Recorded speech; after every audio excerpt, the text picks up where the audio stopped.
Who is this mysterious woman? Dressed in black, her face obscured, and her hand on her womb, the identity of this character has puzzled me ever since the Shadow of the Erdtree trailer was first unveiled back in February.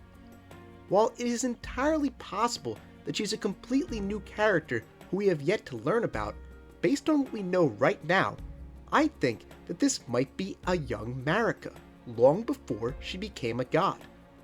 While we wait for the DLC to drop, let's consider this intriguing possibility. But before I go on, if you are an Elden Ring fan, then please be sure to like, subscribe, and consider supporting me with a YouTube channel membership or over on Patreon. My dream is to make these videos full-time someday, and by doing any of those things, you'll be helping make that dream a reality. First, let's examine this shot in detail. Based on the camera angle, I suspect it's from a cutscene, possibly before the boss fight with the impaled man, who, as many have pointed out, is the same man who's sitting next to the woman in this painting. But we'll get into all of that later. It is, of course, no surprise for From Software, but this suggests to me that they won't be telling us who this woman is directly, even in the DLC, but leaving us to figure out who it is by connecting this painting with other context clues. For now, however, the details about her that stand out to me are that she appears to be pregnant, as shown by the hand on her womb, while her dark robes call to mind those of Fia, which may indicate that she's a Deathbed Companion. They aren't an exact match, but they're close enough that it seems likely. This connection is furthered by the appearance of the man next to her. He's certainly seen better days. His skin is pale, and he's missing an eye. According to Fia, I was known as a Deathbed Companion, where I come from, after I received the warmth and lively vigor from a number of champions, I lay with the remains of an exalted noble. To grant him another chance at life, to do so is the purpose of my being. So, if this woman is indeed a Deathbed Companion, then it's likely that the man next to her is the exalted noble she resurrected. You could never be 100% sure when Miyazaki is involved, but I do think it's a pretty safe bet that this is the relationship that's being depicted here. Now, what about this mysterious Deathbed Companion makes me think she might be Marika? While there are 3 noteworthy maternal figures in Elden Ring, including Rune and the Gloam-Eyed Queen, only one features the act of childbirth as a consistent aspect of her character, and that's Marika. There's the spear in her womb, the fact that she is the mother, or father, of practically half the cast, and that we might have already seen her depicted as pregnant in the game, as pointed out by Zlowski on Twitter. There's also the statue behind Mesmer, which shows Marika swaddling a newborn infant who is probably the Impaler himself. More broadly, further links between the Eternal Queen and the concept of creating life can be found in the theories of both Tarnished Archaeologist and Smotown, who argue that Marika's rune might have been the Rune of Life, contrasting with her nemesis, the Gloam-Eyed Queen, who is defined by the Rune of Death. But wait a minute, Albatross. If Marika represents life, then why would she ever embrace the ideology of death, represented by her rival?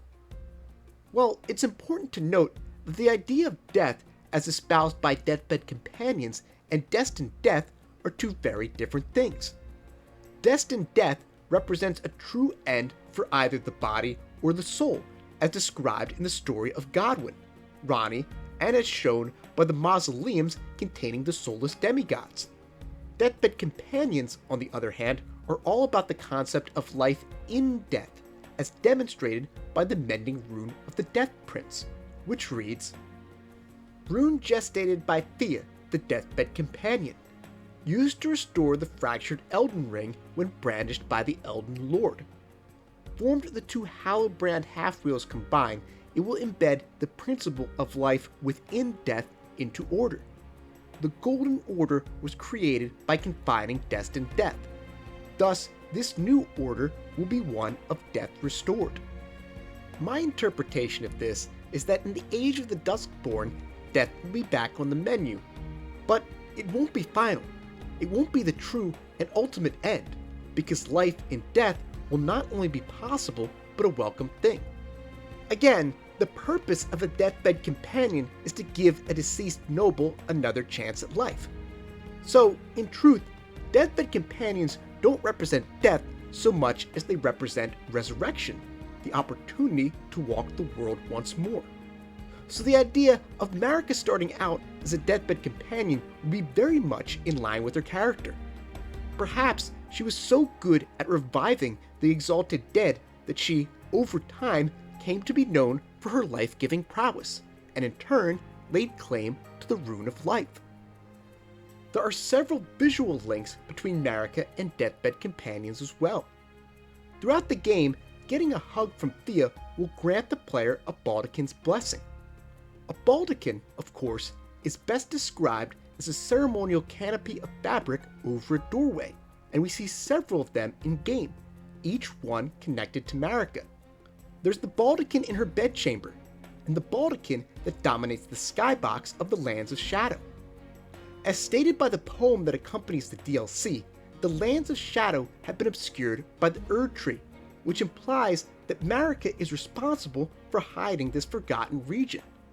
Thus, we can safely link this Baldaquin, which some believe might be functioning as a kind of veil, to her.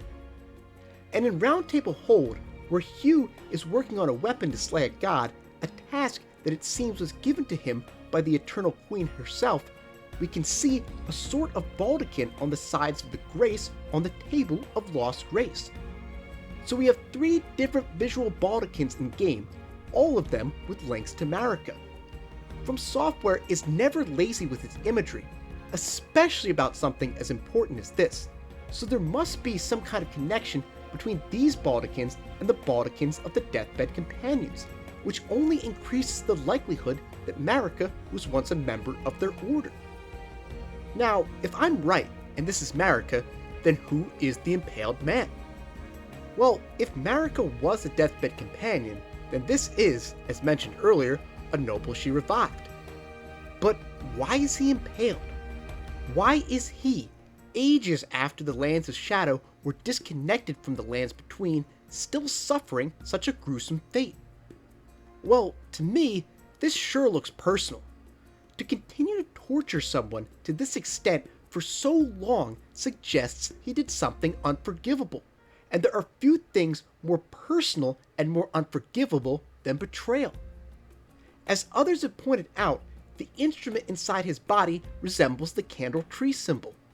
According to the candle tree wooden shield item description, a tall, medium-sized wooden shield, light for its size and easy to handle, thought to represent a surreptitious prophecy of cardinal sin. The lit candle tree design was forbidden. Of course, the only cardinal sin we know of is burning the Erdtree. As theorized by Tarnished Archaeologist, it seems that the Erdtree has been burned before. Perhaps this noble, whom Marika once brought back to life, betrayed her by joining those who burned the Erdtree, a faction likely led by the Glow-Eyed Queen.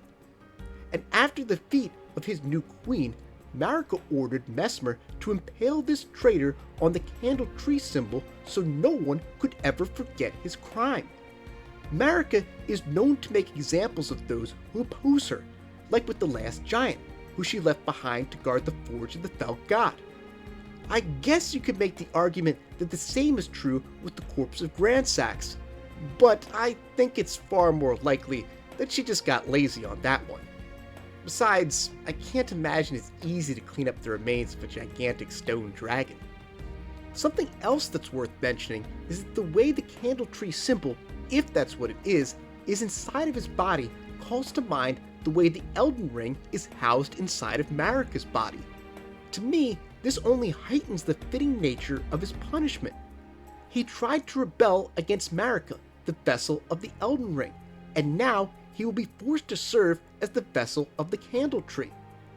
So perhaps, instead of referring to him as the impaled man, it would be more fitting to call him the candle tree man, or the candle tree traitor.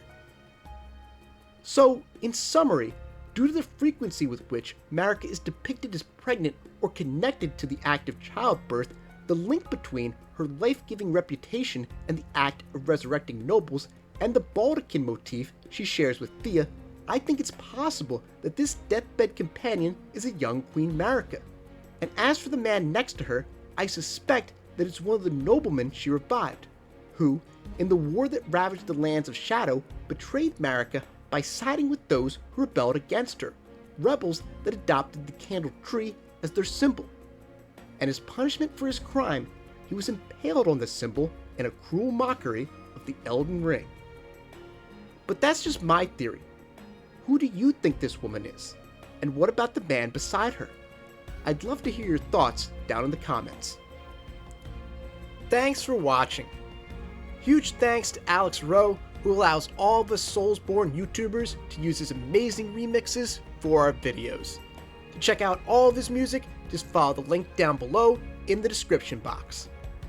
Big shout out to my silver and gold tier subscribers, including James Pruitt, Raven Lampkin, Corey Matson, Gustavo Balabi, Lil Caesar, Reed, and Pythonian, who get early access to these videos thanks to donations of $5 to $10 a month. See you guys next time.